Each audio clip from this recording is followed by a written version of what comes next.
Rams fans, welcome in on this edition of Rams Showcase. The Rams have finished preseason game number 2, and we've got takeaways. Plus, it is that time. I'll give you my full roster cut predictions, which will include, of course, 53 men who are sticking around, and later, the last round of preseason quesos. Let's get into it. Let's rock.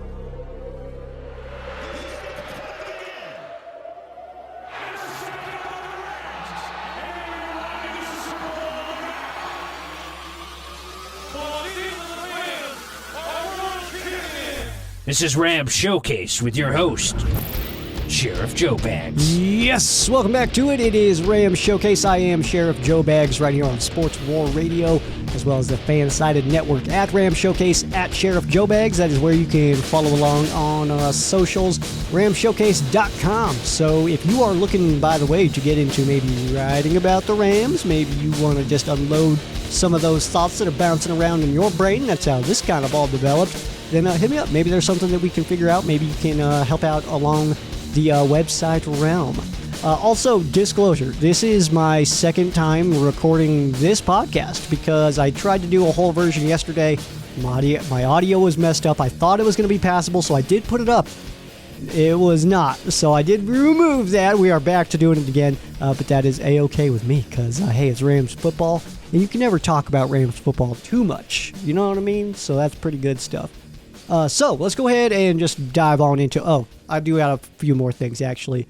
Payo time. Dude, first of all, I am so sorry that I keep forgetting to do this, but Payo has a Rams Pick'em League, and he actually buys the winner a jersey. So I will share a link for that in the description, no matter where you can hear or see me below. So check it out there. Payo time, coming in clutch with offering up Rams fans jerseys. You know you need a jersey, dude. You know you need that new Puka Nacua. You know you need a Stafford before he's gone. Maybe you still don't have a cup. Get it together, dude. Get a cup, man. So, of course, like I said, that'll be shared in the description below. So, Payo time. Coming in clutch. Good looking out, Payo.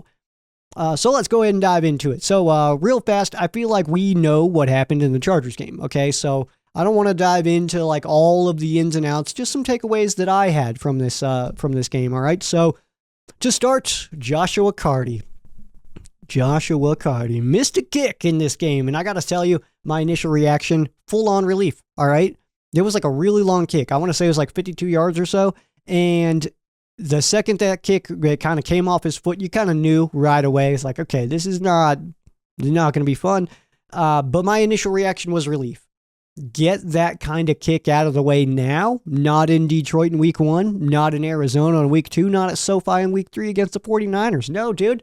Get that bad boy out of the way now. Watch this dude start his career 15 for 15 or something awesome. It's going to be super cool. But Joshua Carty, it did kind of seem, I will say this, my confidence level in watching Joshua Carty has not changed based on that kick. And I know that a lot of people went to socials right away after that and was like, oh, come on, we blew it again with a kicker. And it's like, well, first of all, that was like his 4th NFL kick. Let's relax, because no one is 100%. Nah, it doesn't exist, all right? So I think that Carty is still looking smooth. I still think he's his motion's still looking good. It just seemed like that one kick, it did seem like it was off. And you can kind of tell, even on his run-up, it kind of felt a little bit weird. Even on my rewatch of that one, his run-up did kind of seem a little bit, I don't know. Maybe I'm just trying to find reasons he missed his kick. But either way, it didn't go in, and I'm still not I'm not throwing in the towel on Joshua Carty, all right? Because when it's time to Carty, we will Carty hard, okay? Because we like to Carty. And other Carty comments. Carty on Wayne, all that stuff. Good stuff. I'm going to have so much fun with that, by the way. And it's not going to be fun for most people around me, but I'm going to have a blast, and that is the most important part.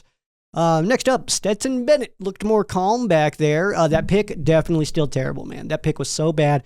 Just straight to the defender in the end zone, and it's like, come on, man. But we went from 4 picks to 1 in just a span of 1 game.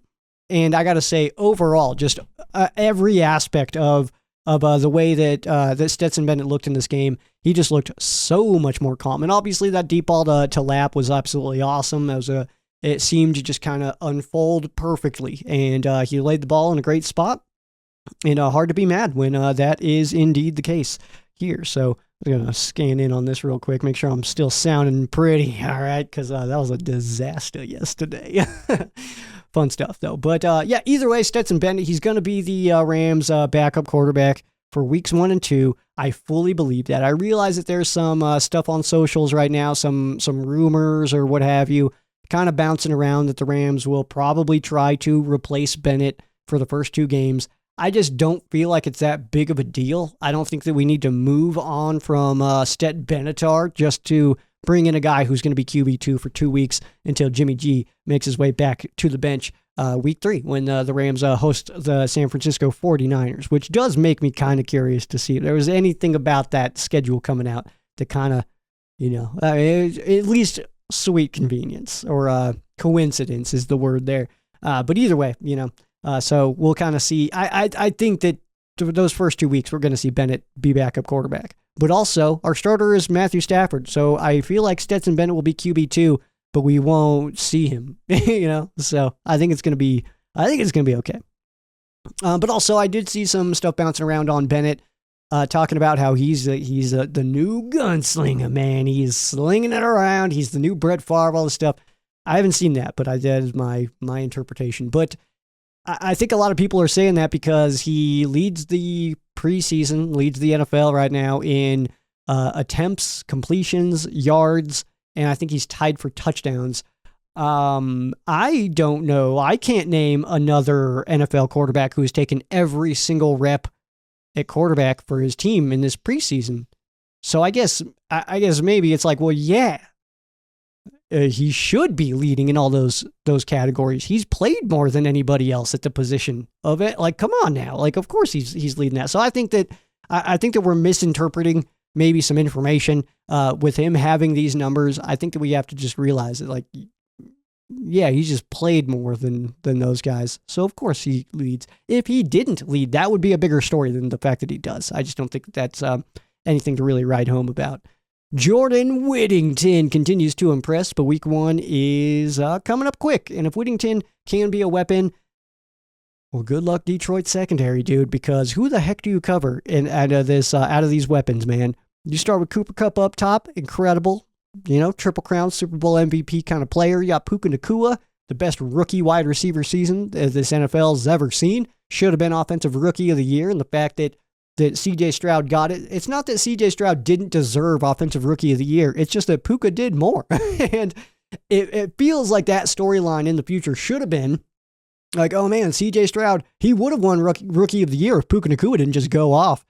And that didn't have 1 vote, I believe is what it was for Puka Nacua, which is absurd. Let's be real here. That's absurd, man. 1 vote or whatever it was. It was very low. 1 or 3, I believe, was the actual number there. But Whittington, man, he's still looking good. He's still looking like a solid player for this team. And I don't think that we'll see him really break into the offense early in the season. Of course, we saw it with Puka last year, but a big part of that was that Cooper Kupp was hurt to start the season. So we kind of were looking for somebody to kind of jump out. And Puka was our hero, dude. In Seattle, that first game was like, oh, who is this kid? And we knew, but like the rest of the NFL was like, Puka Nacua.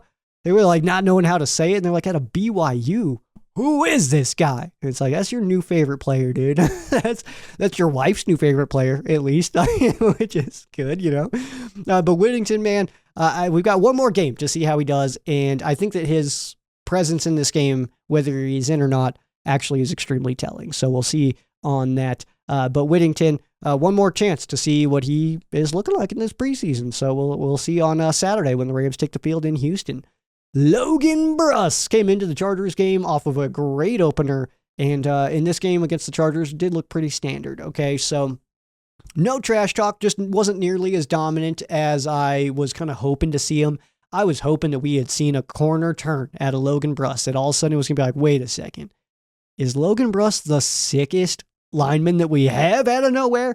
And I just don't think so. And my reasoning behind that is again, this is no trash talk on Bruss. I would love for him to just all of a sudden be super sick, but we haven't seen it yet. And then we also practiced against the Dallas Cowboys before and after that preseason game, and the reports were all the same, that the Rams in the trenches, offense and defense, lighting up the Dallas Cowboys. So maybe that wasn't a Logan Bruss story against the Cowboys. Maybe we misinterpreted that. Maybe that was a story about the Dallas Cowboys not being able to move any bodies, dude, because, I mean, obviously we saw the Dallas Cowboys and players needed to start shoving around interns and stuff like that because they couldn't move our guys. Sissy moves, but hey, it happens, I suppose.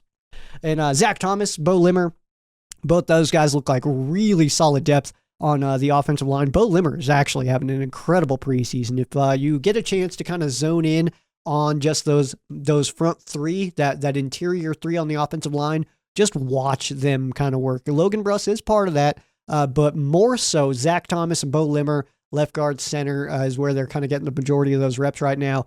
Is looking really solid, actually. So they seem to be a really good duo, at least in the preseason action here. The Rams front seven, some legitimate depth in the front seven. So much depth that we are fully going to see, and I'm expecting to see reactions from Rams fans when we see cuts of good guys, good players that we like in the front seven being cut. And it's not a slight against those guys. It's actually a good thing in terms of the guys that we are keeping, because I think that this coaching staff has some really tough decisions to make in that front seven. We'll give my predictions here in a moment, but that is going to be tough, and we will lose some guys that we like, and that's just the way that it has to go, which is unfortunate. But I will say this too, and I've mentioned this plenty of times on Ram Showcase here, that I would rather cut or be needing to cut good players and make those hard decisions than keep guys who don't really have any business being on our roster, but we need them because they're a body. We don't have anybody better. And we used to see that. I'm talking like 07, 08, 09 Rams. I think that was definitely keeping players that had no business being on our roster or others. We saw some guys get cut from that team heading into like the 2010 season that just never played again. They were starters on our team. We cut them. They didn't even get picked up anywhere. That's pretty telling, I mean, honestly here. And also Boston Scott, legitimate depth, makes I think he's a must keep around, right? Like, we got to keep Boston Scott on this team, right? I feel like most Rams fans agree on that. Zach Evans, though, he is running hard. He opened the preseason against Dallas, and it was like his first, I want to say, like 4 carries. Kind of a bummer. And then he's been awesome since. And I know a lot of Rams fans, I hate to even say that term, some Rams fans I have seen are very low on Zach Evans simply because of the numbers that he did last year. But he also just did not get the reps last year. In fairness, I don't think he's really going to get them this year. We got Kyron, we've got Blake, we've got now Boston. We have the coolest names of running backs, I think. That's pretty cool stuff. And then Zach, I guess, is a pretty boring name. But either way, he's a really cool player, so it counts. But either way, I think that it depends on how many running backs the Rams do decide to keep. I do think that Zach Evans is safe. I do have my picks on cuts that, like, again, we'll be getting into here in just a moment. But overall, I would say that that Zach Evans is getting in his reps now, because I'm guessing we're probably not going to see a lot of 21 when the regular season starts. And that's not, not a slight against Zach. Just hyping up Kyron, Blake and Boston up there, man, at the top of the depth chart, because those guys are absolutely awesome. We're going to get into our roster cut predictions here. So let's go ahead and start here. So first of all, the Rams did make a transaction they waived with an injury settlement, defensive back Jerry Jacobs.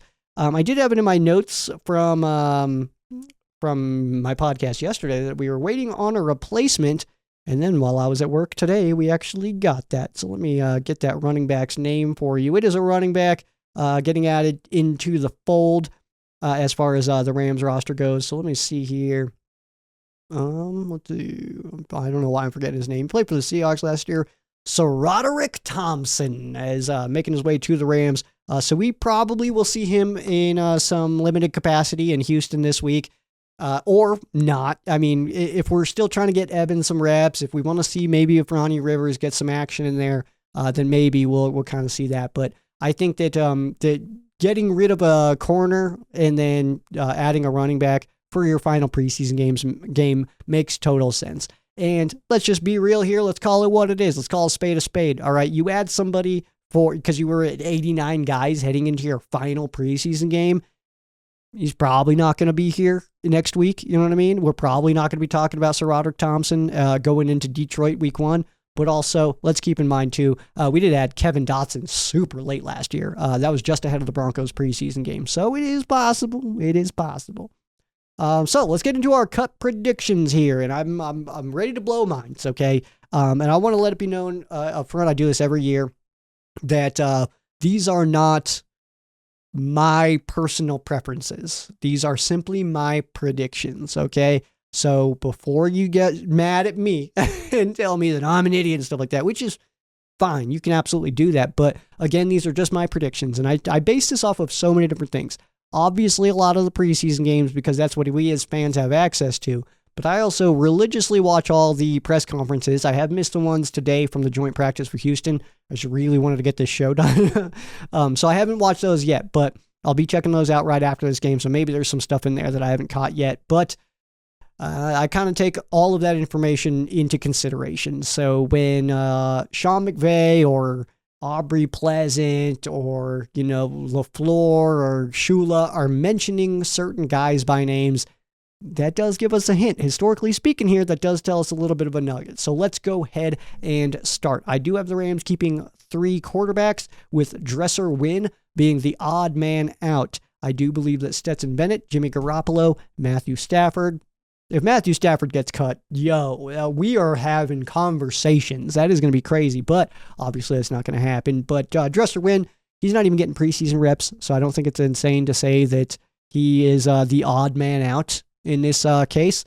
And Stetson Bennett, I feel worst case scenario, if Stetson Bennett needs to play in Detroit or in Arizona to start the season, hearing the news that Stetson Bennett needs to take reps or needs to play is not going to be the worst news we hear that week, if that is some news that we get. Because if we need Stetson Bennett to play, that means something terrible has happened. Okay, that means we really need to worry about, Stafford and stuff like that.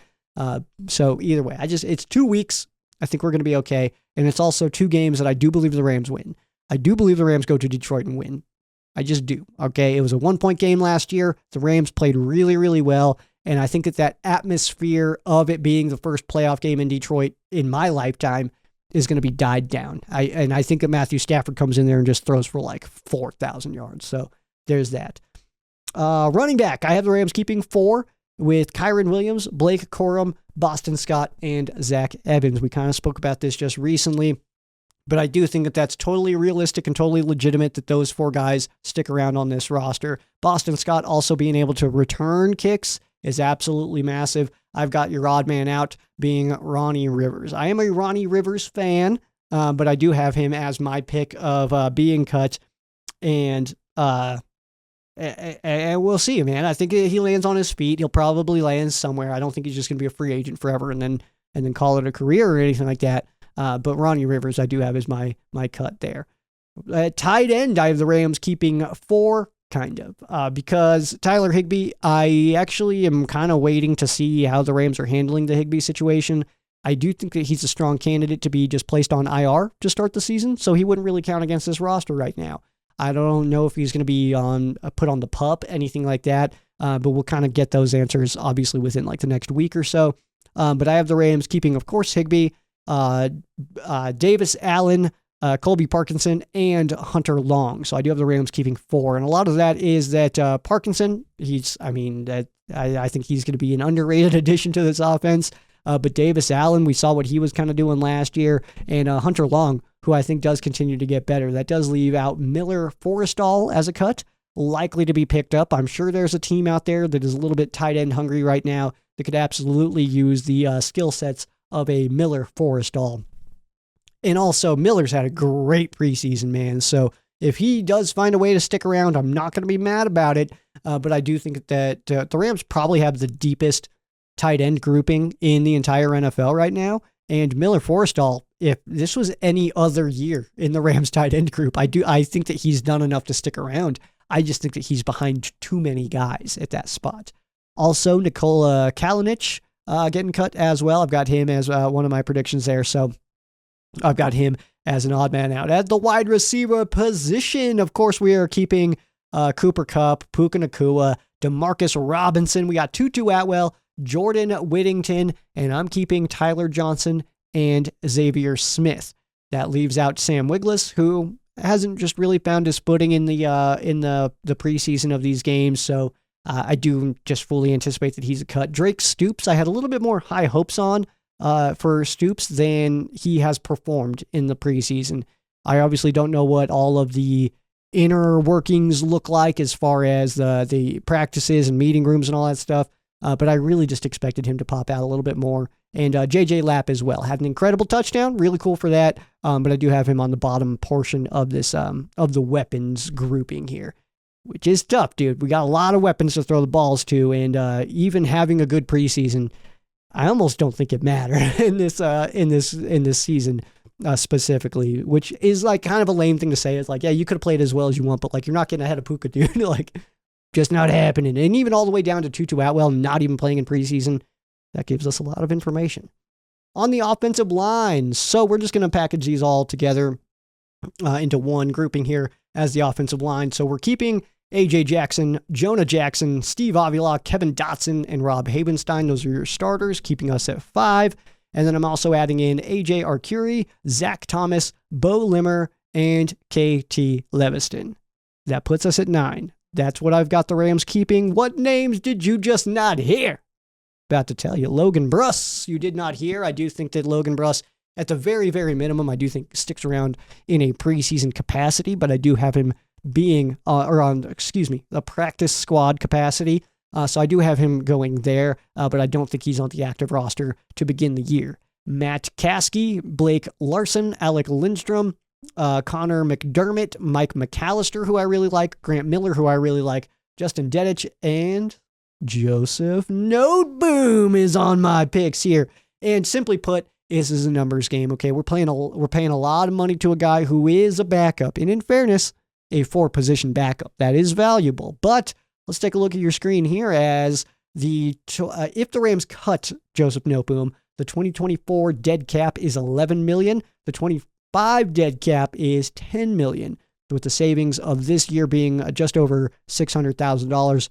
Pennies to a Mr. Stan Kroenke, you know. But if the Rams are able to find a trade partner for Joseph Noteboom, which I don't think is impossible whatsoever, that is a dead cap hit in this year of $6 million, next year $10 million, this year saving the Rams $5.6 million. That's like nickels in Stan Kroenke's world, which is cool. But I do have that because I just don't think it's impossible. Okay, we've seen some really good depth out of this team. We know Arcuri's been around for a while. Zach Thomas is playing really, really good right now. Bo Limmer as well at the center spot playing really good football. So I don't think it's impossible that we utilize those guys as our depth. And again, I'm picking and predicting that Joseph Noteboom does get moved on. But I also, if he sticks around and is that depth piece, and especially like what if Rob Havenstein's not going to be ready to start the season? We could definitely use a Noteboom sticking around, you know what I mean? Like, so there's some moving pieces to this. I just don't think it's impossible if the Rams try to, I don't want to say help out another team, but unload this contract and free up $5.6 million. Also pull in a late round pick. If we can get a 5, we get our next, Hall of Fame level wide receiver out here, because that's what the Rams do in the draft. But also you kind of shed that, and then also a team could be taking on a contract to fill a possible need. There's a lot of teams out there that can use an offensive lineman like Joseph Noteboom, and the Rams are kind of loaded, man. Most positions the Rams are loaded, but that is definitely one of them. So we'll see. Let me know what you think. If you think I'm way off base on Noteboom getting moved on, or if you think that that's absolutely a possibility, man. I want to hear about that one. Next up, flipping sides of the football here. We're going to the defensive line. I'm keeping Kobe Turner, Bobby Brown, Tyler Davis, Laryl Murchison, Braden Fisk, Desjuan Johnson, and Corey Durden, which is keeping 7 guys along the defensive line. That's cutting Anthony Goodlow, Carlos Watkins, Tuli Gasanoa, and David Olajiga. So I just feel like that's Corey Durden is a little bit of a up in the air one for me. I do think that Desjuan Johnson sticks around. Laryl Murchison is another guy that I just feel like kind of fits in really well with this Rams team. And I just don't think the Rams have a real reason to move off of him because he can be a contributor and kind of fill in at any spot on the up front there. So I do have him sticking around. Tyler Davis, man, I am pumped about Tyler Davis. I'm really excited to see what he pulls off when the season begins, man. It's going to be some fun stuff. I don't know if we'll get a lot of action from Tyler Davis, but when he's out there, man, I'm really interested to watch him. We'll talk about him here more in a moment. Your edge rushers. This is the first time in a long time that the Rams have had two clear-cut guys on the outside instead of just one clear-cut guy and then like a battle on the other side. But also, this is the first year without Aaron Donald, so couldn't time that better. Because obviously, when Donald is wrecking the souls of quarterbacks, having any number of rushers, even if that's one good guy on the outside, like a Dante Fowler or something, then they are able to be productive. With that, though, I do have the Rams keeping 5 edge rushers. Jared Verse, Byron Young, those are your starters. I have Nick Hampton, Michael Hoyt, and Keir Thomas sticking around. Keir Thomas is definitely one of those bubble guys for me where I think that it's possible that if the Rams decide they want to load up more in a different position, Keir Thomas is one of those guys that I would leave on the outside. But for this purpose of having a good rotation along the edge, I do think that I got Keir Thomas sticking around because he is my 5th guy. But that also leaves off O'Shawn Mathis, who's only entering his 2nd year, and Zach Van Valkenburg, who has the sickest name in probably the NFL, definitely on the Rams roster, but that Van Valkenburg on the back of a linebacker's jersey just feels so football, you know what I mean? Like a Sensabaugh. Like, I don't know why, I've always loved that last name, Sensabaugh. I felt like it was so football. So football, man. That's cool stuff. Let's go to inside linebacker here. This is an interesting position because the Rams, they know how the NFL works. It's pass happy, dude. People are throwing the rock all over the place. And with that being said, typically only have one guy out there at the inside linebacker spot, and that's going to be Ernest Jones. But it's not always, where we've got Christian Roseboom, who I've got sticking around, as well as Omar Speights. I've been a big fan of Speights, even going back to last year. And I think that he is doing enough on special teams in the preseason to earn a spot around, man. Come hang out with us this year, man. Get under the tutelage of a Chase Blackburn and really hone in on your special teams ability. And, well, I mean, Chase Blackburn was also a linebacker, so that also helps you there, man. So I think that Omar's sticking around, sticking in, and being able to be coached by a Blackburn. And, I mean, this Rams defensive staff, which is really good. I mean, obviously, Shula. And I mean, I could go on about the Rams coach. I love the Rams coaches. I think we do a great job with our coaching staff. And I think that is a big part of our success right now, honestly. I think we have really good guys running the show. Talented players as well, but I think we got really, really good guys running the show here. But so I've got, as far as your inside linebackers, I've got Fadu Kasi getting cut, Elias Neal, Brennan Jackson, a rookie. I have him being cut. Troy Reeder and Jacob Hummel, or Hummel, if you're part of the Chargers broadcast team, apparently, because no preseason announcers know how to say names, I guess. Calling Boston Scott Ronnie Rivers for the first whole series and stuff, But I've got him being cut. Brennan Jackson, that is, simply because we just haven't really heard anything about him. He is being, in my brain, cut because he hasn't been talked about. We haven't really seen him splash anywhere, so he is under there. Troy Reeder, Jacob Hummel, those are guys who have been around, but I do have them being cut for this one just because of Jones, Roseboom, Speights. I just think are better players. Defensive backs. So this is I'm keeping safeties and corners just in one in this one, and I'm gonna go the guys we're keeping. I've got Cam Curl, Cam Kinchins, John Johnson, Quentin Lake, Kobe Durant, Jason Taylor II, Trey White, Darius Williams, Russ Yeast, and Trey Tomlinson. I know Tomlinson is a bit of a conversation in the world of Rams fans right now, and it seems to be pretty split on the emotions involving Trey Tomlinson. I myself am a big fan, and I think that his upside is so high that I'm so nervous to see the Rams get rid of him possibly, because it kind of feels like that if the Rams get rid of him, he's going to go to like some random team like Tennessee, and he's just going to absolutely go off. Which is kind of always my fear with guys who have like really high upsides, but they're not really getting it done yet. Like I always had that little bit in my brain that like Spruce was going to go to Dallas, I think it was, and then just light it up. Like I was so nervous about Tavon Austin leaving. Like he was another one. I was like, he's going to be a Hall of Famer. He's going to trade him away.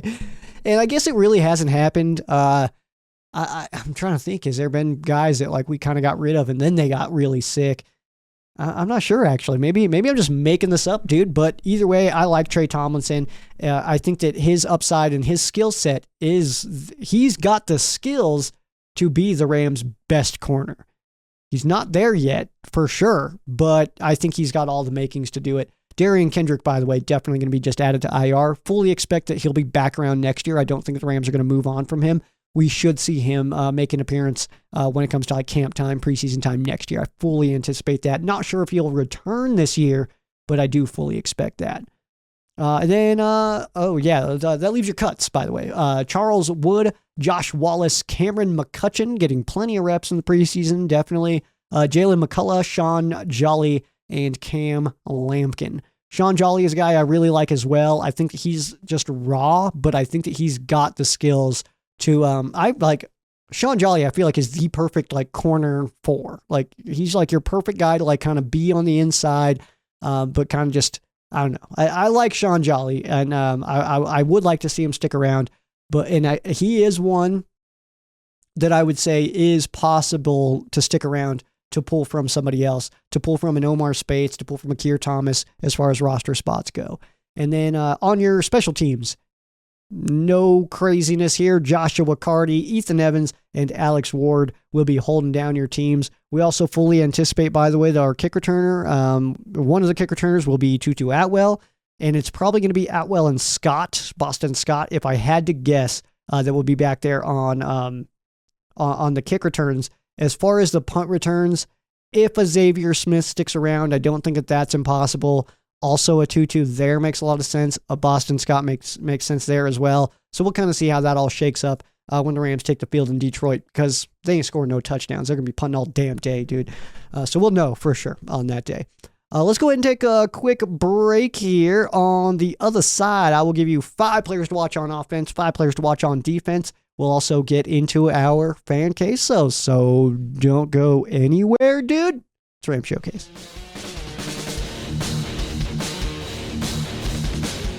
Welcome back in Rams Showcase. I am Sheriff Joe Baggs. The Rams have one final preseason game. Houston getting the damage this time around.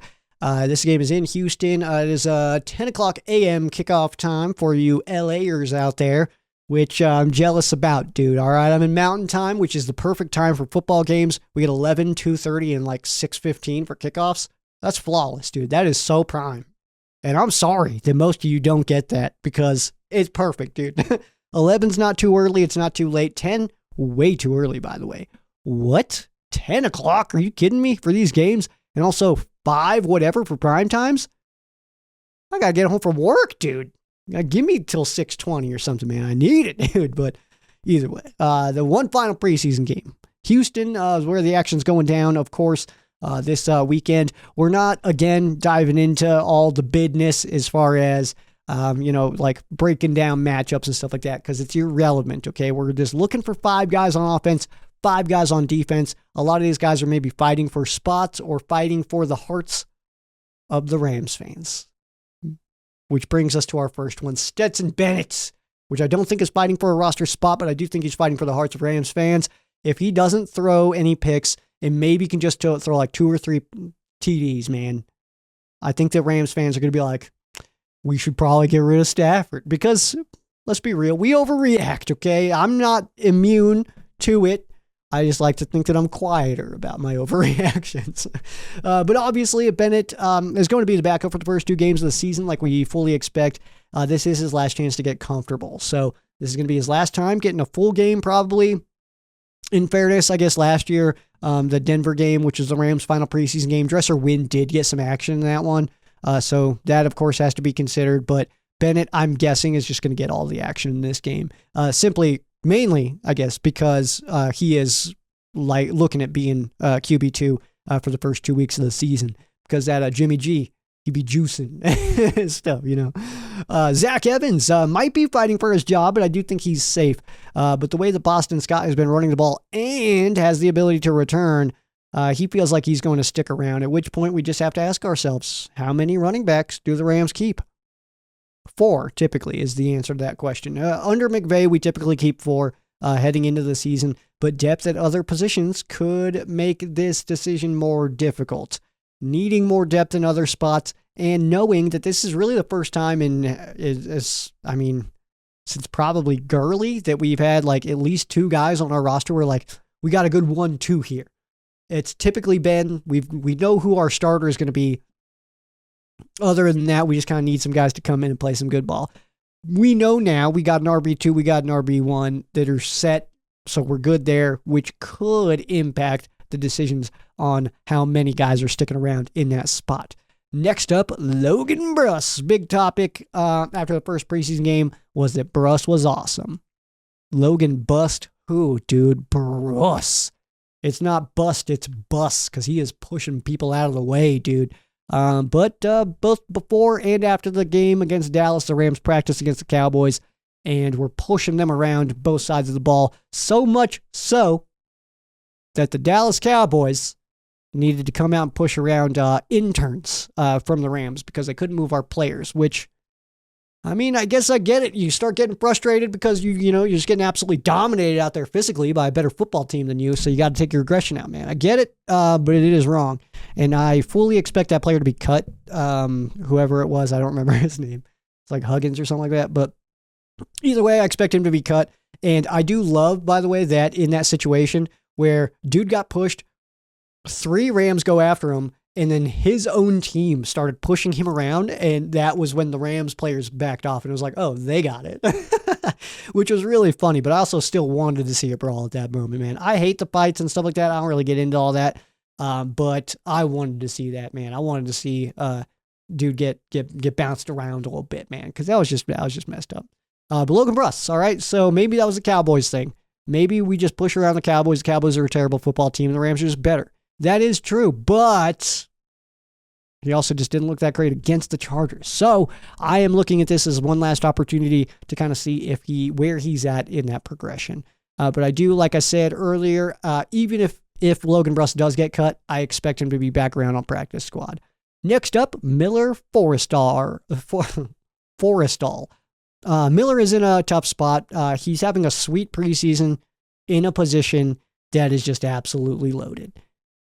Maybe the deepest tight end group in the league, all right? I really think that. When you look at Higbee and Parkinson and Davis Allen and Hunter Long, I just feel like we're deeper than anybody else.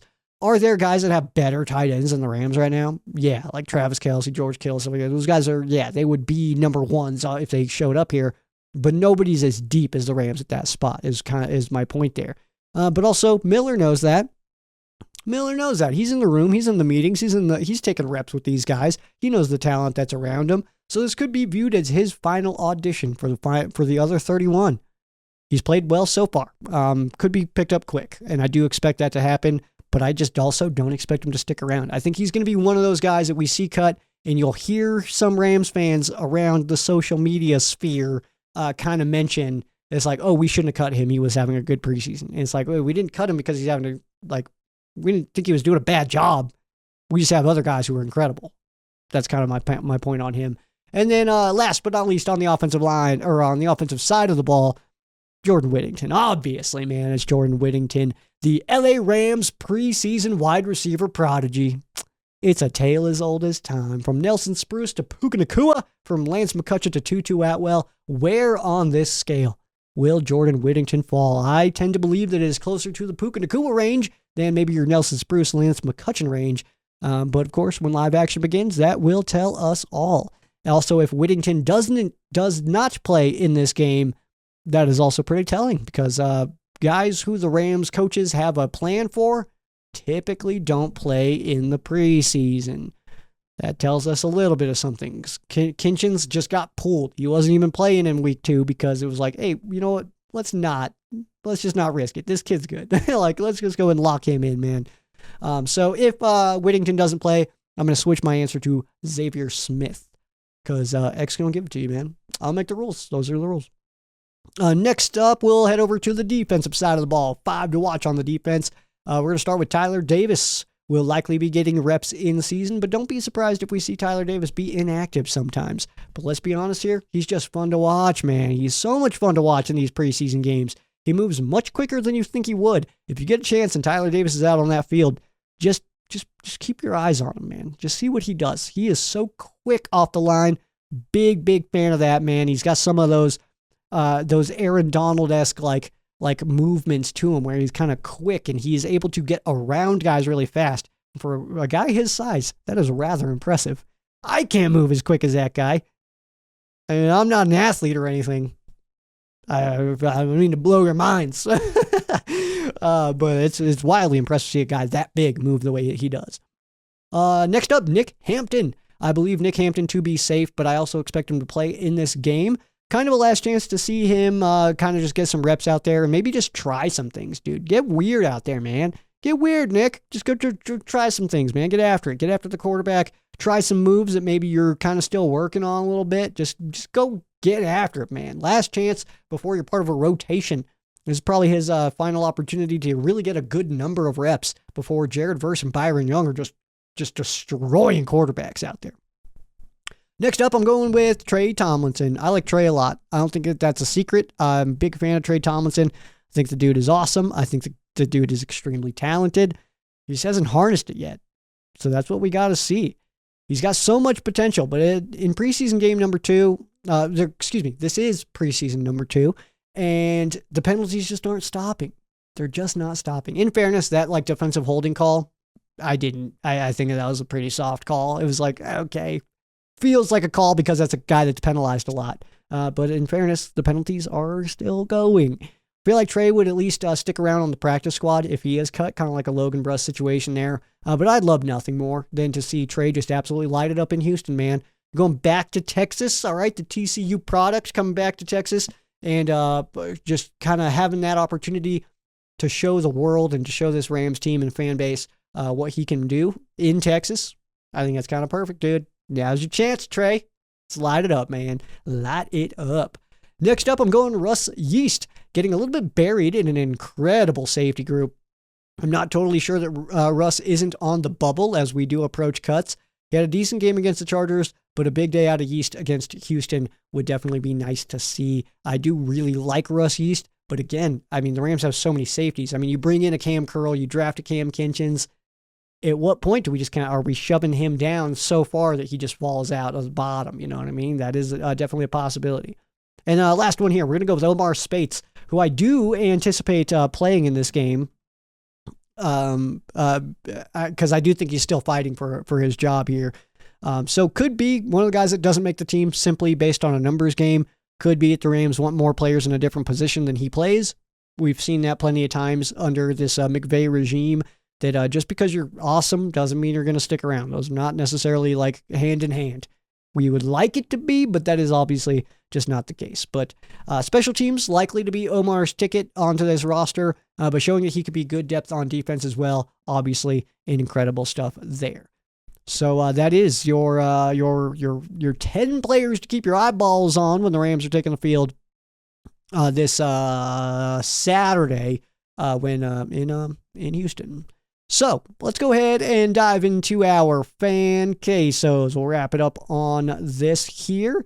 And also, just a quick reminder for you, the Payo time pick'em that is below in the description so you can get signed up for that because it's awesome, dude. First of all, it's fun to pick games and be able to talk trash to people and stuff like that. But also, if you come out on the end of the season as the champion, Payo time hooks you up with a jersey, which is absolutely awesome. He doesn't need to do that, but Payo time is a good human being. So, I mean, that's what good people do, man. They pass along that love to fans such as yourself. Or maybe I'm just going to win and then just rub it in all your faces because I'm not as nice. Okay, let's head into our fan cases. We're going to start on the YouTube channel. We've got Rams House Payo time. We've also got GP Shadow hopping in here, so let's go ahead and get the action rolling. First one from Rams House. People have Trey Tomlinson as a cut candidate this preseason. What are your thoughts on that? Still love his upside. And his username for Payo's Pick'em is Trey Tom Winson. Great name. But all that to say, I hope he gets to stay and develop into the talent I thought he could be when he got drafted. Nonetheless, I just want the 53 to make the roster, the 53 best to make the roster at the end of the day, but pulling for Trey. Bars. And yeah, I'm fully with you here, man, because I hate seeing cuts because of because of money. I hate to see cuts because of money. That is a terrible way to build your roster, is needing to cut guys out so that you can afford them. That's always rough. Always rough, man. I also hate to see, I don't know. I just like to see the 53 best stick around, man. That's all. I don't like to see guys stick around because they've got good relationships with coaches or something like that. But we can all see that they're not as talented. But in fairness, sports is one of those only forums. Sports and music less music. I worked at a radio station. I know that's not true, but sports definitely are like one of the only things in the world where if you don't perform, you will lose your job. Doesn't matter where you come from, race, color, age, size, speed, anything, dude. Any of it doesn't matter if you don't perform.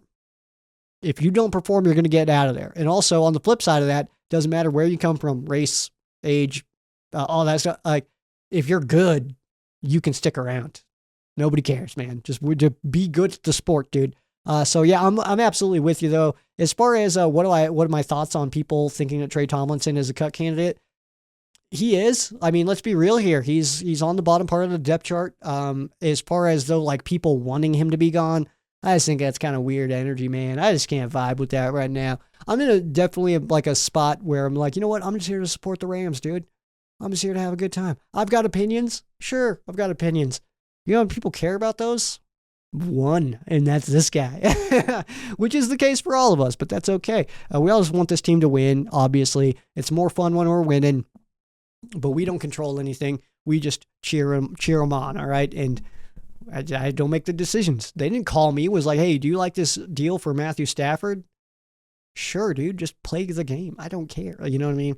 Don't get into people's wallets. Don't get into all that business. So I just want the 53 best to stick around. Next one here from Rams House. Do we sack Jared Goff week 1? If so, who would you predict it to be? It's a very stout offensive line in Detroit. We did see that Penei Sewell did go down with an injury in practice this week. No word yet, at least I have not seen word yet on the intensity of that injury. So no word if his availability in week 1 will be altered, but something to keep an eye on. I think that Jared Verse gets the first sack of the season for the LA Rams. Our first round pick, Jared, is going to sack our most recent other first round pick, Jared, in Detroit, which is really cool. I feel like Verse is going to come in on fire, man. I feel like Verse is going to do some really good stuff this year, and I think it starts early.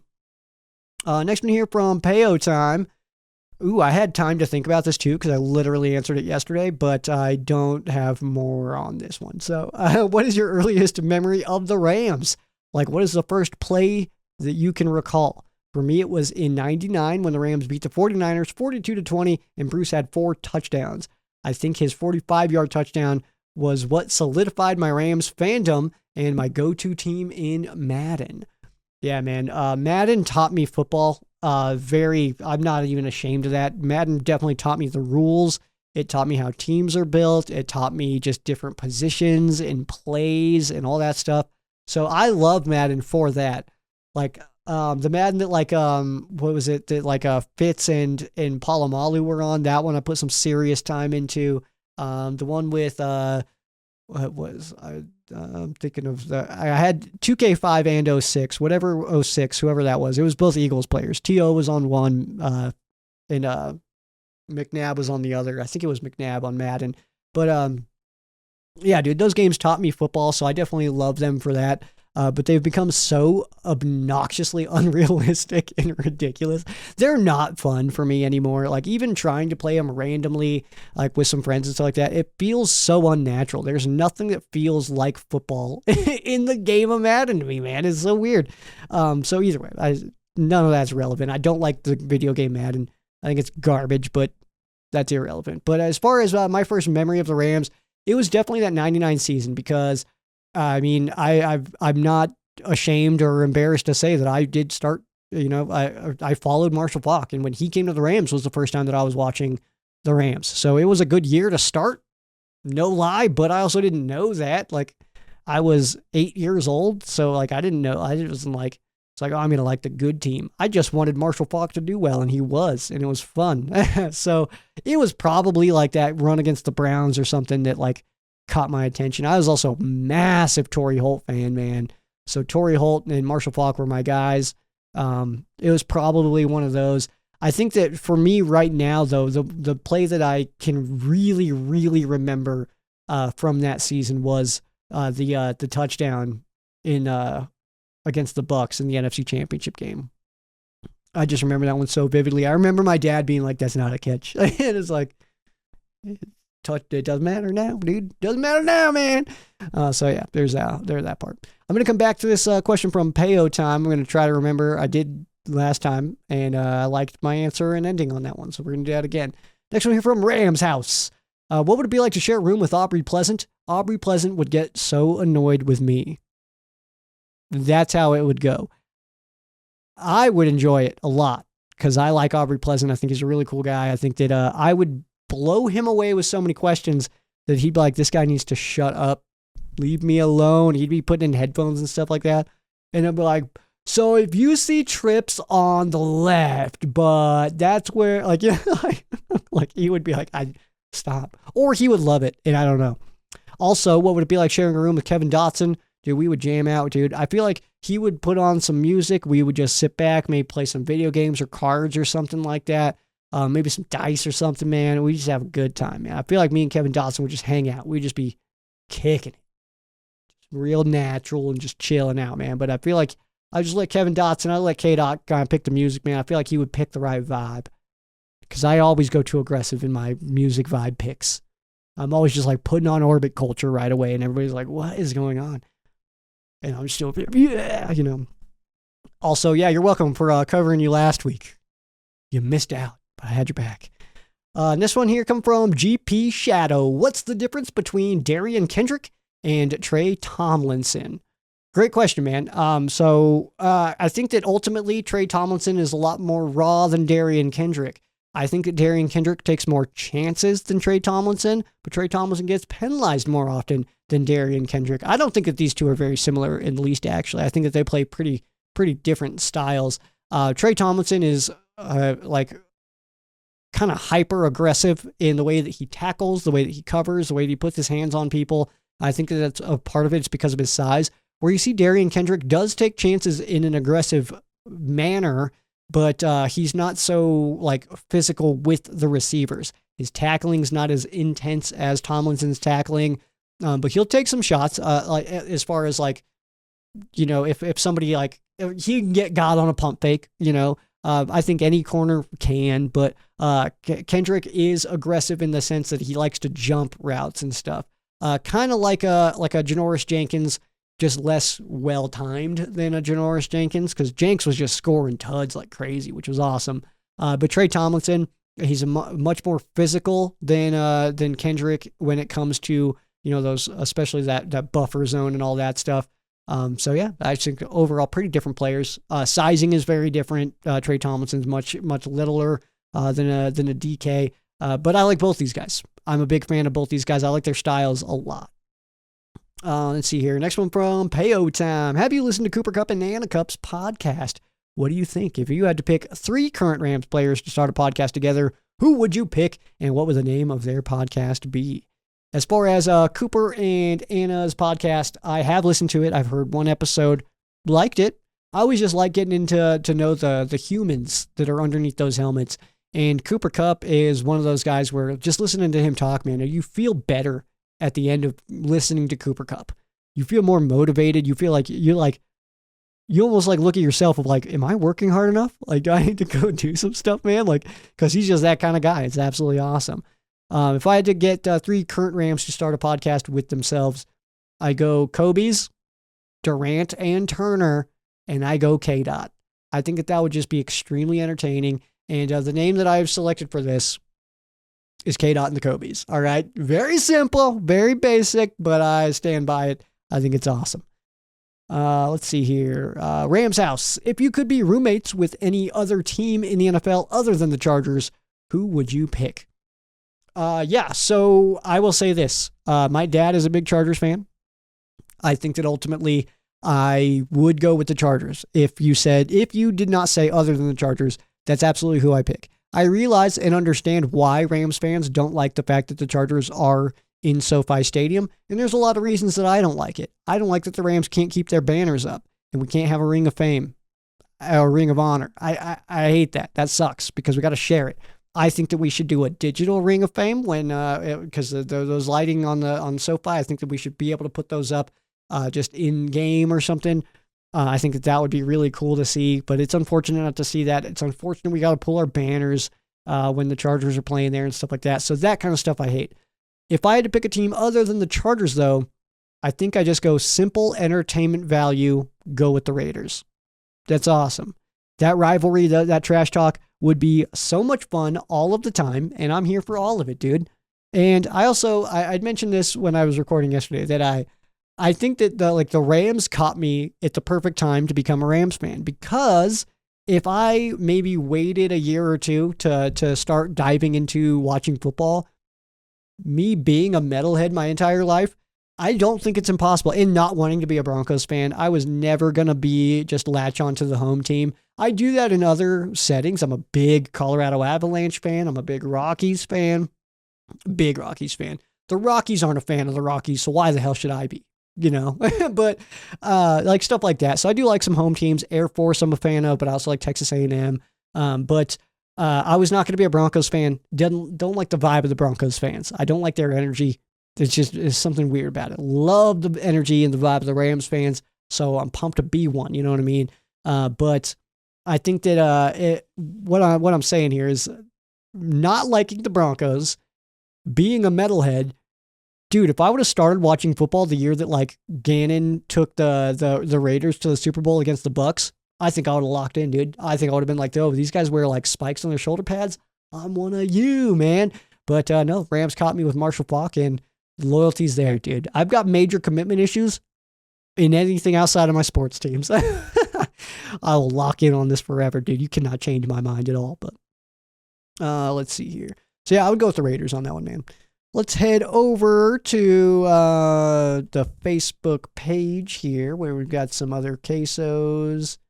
Let me go ahead and get into to these ones here. So I think I've gone too far.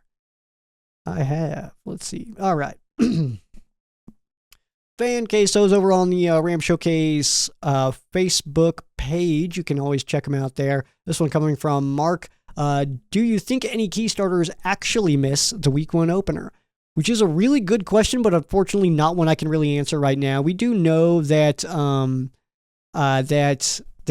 Havenstein, like being the week to week, those guys, we do know that they are making progress on coming back.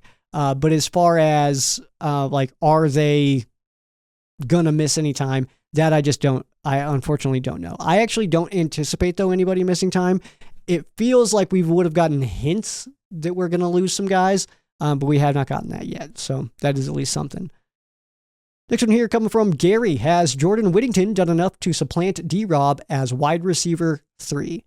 Simple answer for you, Gary. Absolutely not. I got to say, Gary, this question surprises me coming from you. And maybe it's one of those questions where you're just like, let me just toss in a question here, which I definitely can appreciate and respect. But your question is... no, it is no. And because D-Rob and Tutu Atwell both not playing in preseason, I think that's all you need to know about where Whittington sits on our depth chart. I think those top 4 are locked in. And without D-Rob also playing in the preseason, I do think that that's completely just a sideways thought to think that that Jordan Whittington has done enough without going head to head against D-Rob to get ahead of him. And also, let's not forget, D-Rob played great to end the season last year. So no reason to think that he's losing his job just because Whittington's having a good preseason. Next one here, coming from Edwin. Edwin, emphasis on the win. Welcome back, Edwin. It's absolutely awesome, man. Pumped to be back myself. Happy that you're here. We'll get back on to the Ram Showcase lives on Monday once the season begins. So join me there, dude. Would you rather be a gym partner of AD or in an a cappella group with Kobe Turner, and why? First of all, dude, I cannot carry a tune to save my life. I can play guitar, was always decent at that. I'm not incredible or anything like that, but I can hold my own. I can pull it out at parties and impress some people if I'm going to be the guy at parties who pulls out a guitar, which nobody likes. But hey, if I need to, I can do it, dude. All right, I can hit some solos and stuff like that. But either way, I would go with AD. Because first of all, dude, look at this. Look at me. Could you imagine?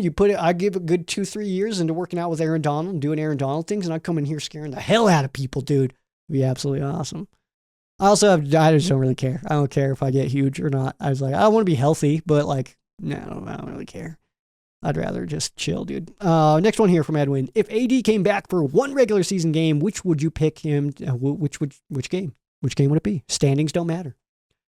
Got to be the game with the Packers at SoFi or the Bills at SoFi. I've got tickets to both those games. I'll be there, and it's unfortunate, man. If you never got to watch Aaron Donald play in person, live and in person, you missed out. Simply put, the guy was incredible, and you could feel it from the stands. You could see and watch him, and you're just like, oh my God. And it's unfortunate because there was some times where we didn't get to see him. We didn't get to see him in Green Bay, me and my buddy, when we went out there into Lambeau. He didn't come to Denver last year in the preseason. He was dealing with some family stuff. So it's unfortunate that I got the last 2 Rams games I went to, Donald wasn't even in the building. So it's unfortunate. But either way, that's exactly why I would pick it, is just give me one more chance to watch him play. I didn't get enough. I didn't get enough chances, in person, I mean. But seeing him in like 2018 in Denver, seeing him in 2017 out in LA against the Jags, like that kind of stuff, you can't take it for granted. You know what I mean? And I feel like we probably did because he's my age. I'm 33. Like, he's my age. So, like, I don't know. It sucks for sure. Next one here coming from Malcolm. Is a hot dog a sandwich? A question as old as time, dude. Question as old as time. No, it is not. I like to think it's its own thing because I like to think that bread is separate pieces, or sandwiches is 2 separate pieces of bread, whereas a hot dog, you're just slicing a bun, slipping the wiener in. You know what I mean? So it doesn't count. Doesn't count. The only thing that I'll say on that too is it like a sub sandwich. That is obviously a different world here. So I'm just gonna say that. I'll say that a hot dog is a sub. Hot dogs and brats are subs, but a hamburger is a sandwich, obviously. But also if open face sandwiches, all you did was slip a little piece of bread under that mashed potatoes, dude. You're lying to all of us. That's not a sandwich. That's just added carbs. Get out of here with your open face sandwiches. Next one here coming from Jamie. Logan Bruss is making noise. Do you think he's improved significantly? Significantly is quite a term, dude. No, I don't. I don't think he's improved significantly. I will say that I do think he is better this year than he has been in any NFL, like, in his time yet. I do think he's currently at his best. But ultimately, I still got questions. We saw him have one really, really good game against the Dallas Cowboys where he did look dominant. I'm going to need more than that before I kind of flip my whole tune and say that, like, oh, Logan's back, dude. Logan's there, man. He's going to be killing it. So I'm not there yet. And then this final question coming from Payo Time back onto the YouTube channel says, serious question. So no more having fun. Okay, fun's over. It's hard to believe the Rams have been back in LA for 8 years now. What's your opinion on the current state of the Rams fandom in the local LA community? I don't know if it's me, but I feel like there is more hype for this Rams team now than even the 2021 season with the Stafford trade. Your thoughts? I love this question because we are at about that time. We're 8 years in, like you said. We're at about that time now where the people that are growing up with the Rams, people who maybe the Rams moved back and you were 5 years old, let's say. So you're not watching football. You don't really care. You're still just playing with dinosaurs and trucks and stuff. And you're like, this is where I'm at.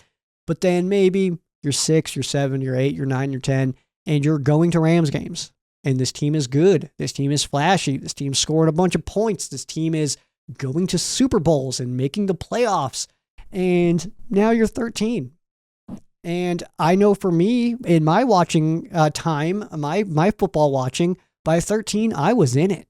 I was in football by the time I was 13. Like I was every Sunday I was locked in by the time I was 13. So we're at about that time, dude, where the Rams have just been back in Los Angeles long enough where we're going to see that fans are just kind of gathering in now finally. Because even if you look at the 2021 season, that was only, 5-6 years in, that's still not enough to like earn that back. You know what I mean? Like, I don't think it's fair to try to erase the history of the St. Louis Rams. But I do think it's appropriate to make sure that the St. Louis Rams are understandably in the past. And that's not intended to be a shot at the St. Louis, the city, the fans of St. Louis. I became a Rams fan when the team was in St. Louis. They moved to St. Louis when I was 4. I didn't know what the heck was going on at that time, so I became a fan of the St. Louis Rams. But the more I learn, the more I kind of dig into history and stuff like that, the Rams do just feel like a LA team. They feel like they're home. And that's why, like, I don't think we should ignore the St. Louis years. We should ignore some of the St. Louis years because, oh my God. But there was, a Super Bowl ring in St. Louis. We saw, we saw some really impressive stuff in St. Louis. So I don't think we should throw it away. But I do think we need to understandably put it into the past and make it historical. The St. Louis Rams. Like, you watched them. Like, that was what I feel like will be the deciding factor when you're talking to these fans. Because, like, I know a lot of fans when the Rams moved to St. Louis. Like, one of my dad's friends was a Rams fan all his life. The Rams left, and he became a Niners fan because he was mad.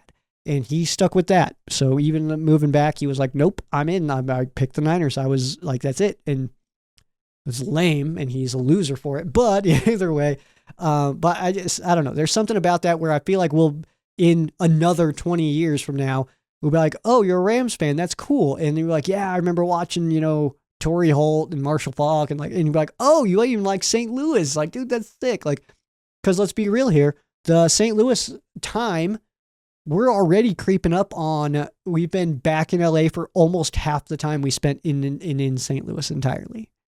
Like, that's kind of nuts, right? Like, we're getting there, man.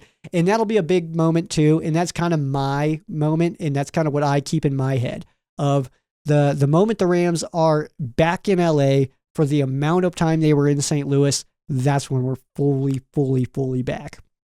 But like I said, we're at that point now where even if you're an older fan, maybe you weren't really into football that much. Maybe you watched football, but you didn't really have a team because you're living in LA and there's no home team to root for. The Rams come in. Maybe you go to some of those games. Maybe you go to some Chargers games. Maybe you're just trying to be part of it. Maybe you're just trying to kind of latch on. And then this Rams team turns out to be really fun. They're really cool. And so I think that even as adults, you kind of get a little bit more sucked into it now. You start seeing stuff in Walmart where you can just go pick up a shirt in Walmart or something like that. Kids, you're getting, Rampage coming to your school, all this stuff. So I do think that there is something to be said about that like we're at that time right now. This 8 years was my starting point. And that's why I love that you asked this question at this point, because 8 years was my starting point of like, it doesn't even matter. We don't even need to try to think about how strong the fan base is in Los Angeles or like how good our home crowd can be until we're minimum 8 years in. I said that for a while, and I guess I kind of forgot about that until you bring it up now, but I said that for a while. I was hammering that. I'm like, I don't care in year 2 that fans are like, you guys can't even get fans there. It's like, we're barely back, dude. Like we're still trying to mend some wounds here of these fans who felt slighted by this team for 20 years, man. So like, and I think some of them did need that. I think that some fans did just need some time to have the team back. You see him at the Coliseum again. You see him with the white helmets again. I think that was a very strategic and very smart move as far as like fandom and stuff like that goes. Like you do that stuff to kind of be like, hey, no, we're back. We got you guys. Like we're back where we belong kind of thing. And that is absolutely how I feel. Again, not a slight to the city of St. Louis, not a slight to the fans of St. Louis or who lived there or became a fan when the Rams were in St. Louis, because I'm one of those. But I also feel like the Rams are back where they belong, Los Angeles. And let's be real, SoFi Stadium could beat up Edward Jones Dome on like half a night's sleep hungover. That's just the way it is, man. So I do think that we're just in that spot right now. So do appreciate your question. I appreciate everybody's questions. Thank you guys so much for hopping in. And hopefully we'll get back to not having problems. I didn't have problems today. Everything looks fine on my recording. The second I scrolled out, dude, though, yesterday, I looked at it and I was like, oh, no. And then my camera also messed up, which this looks to be okay. I had one little issue, but I think we're okay. I think we're good. I think we're fully back. Next week, though, we are getting back into full season. I think it's going to be a bit of a long episode because, of course, we got to get my boy Kurt Steele back onto the pod. Haven't talked to him yet, but I'm sure he'll say yes. I don't feel like he would say no to that. And then there's another show as well that we'll have on. So I'll be on their shows. We'll have them get a good perspective of the opponent's view of this Rams and Lions game week 1, which I absolutely love that it's week 1, by the way. That's exactly what I wanted. I actually said Rams at Lions week 1 Sunday Night Football is perfect, and that's exactly what we got. I'm here for it. Just sucks that our home opener is not till week 3. That is a little bit lame, but everything else is absolutely awesome. So, hey, thanks for hanging out with me. If you're still here with me right now, well, you're top tier human being. Top tier human being. And how about this? If you are still here right now and you are hearing these words, go ahead and hit me up, man. I will work on, I'm going to get a stack of decals, of Ram Showcase decals. Go ahead and hit me up, man. I'll put your name on the list. And when I start mailing those out, I'll get you out one, a Ram Showcase decal. It's that logo, of course. And I think I'll just do probably just white. Maybe. I don't know. We'll see. We'll see what happens there. I got to have some conversations there. But if you're hearing me now, go ahead and hit me up and make sure that I get one of those in the mail for you. All right? So we'll do that. RamShowcase.com. Again, still looking for help on that. If you or somebody you know thinks that you could be an asset to RamShowcase.com, hit me up. Let's have a conversation about it, man, for sure. But that is going to do it for me. At Ram Showcase, at Sheriff Joe Bags. I think I covered all the bases. I'm still trying to get used to being fully back. You know, it's still hard on my brain a little bit. But that is going to do it for me. I am Sheriff Joe Bags. This has been Ram Showcase on Sports War Radio and the Fan-Sided Network. For those of you who aren't Rams fans, our thoughts and prayers are with you. For those of you who are Rams fans, thank you so much for watching, and go Rams.